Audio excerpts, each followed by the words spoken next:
আসসালামু আলাইকুম। আপনারা যে যেখানে আছেন আশা করি আল্লাহর রহমতে ভালো আছেন। আমি আল্লাহর রহমতে ভালো আছি। এই তো বিকালবেলা আবার একটু আমি বিন্নি চাইল দিয়ে পিঠা বানাচ্ছি। আগে বিন্নি চাইল আমি ব্যালেন্ডার করে নিছি, বাফা পিঠার মতন এটা তৈরি করছি। করিয়ে না এখন আমি এখানে নারকেল দিছি আর মিঠাই দিছি, আর এদিক দিয়ে চা বানাচ্ছি। এই দেখেন একটা বানাই ফেলছি। তো এরকম করে আপনারা আশা করি খাবেন, ভালো লাগবে। বিন্নি চাইলের পিঠাটা অনেক মজা।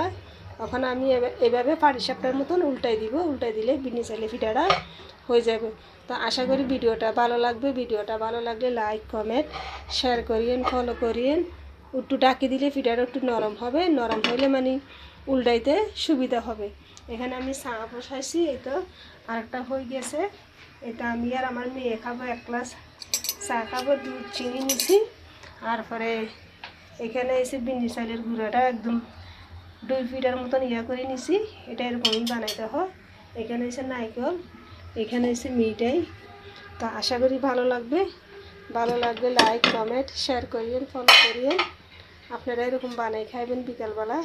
তখন আমি পিঠাটারে এই দেখেন এইভাবে এইভাবে, এই তো এইভাবে, এই দেখছেন আপনারা, এইভাবে সেম উল্টাই দিবেন।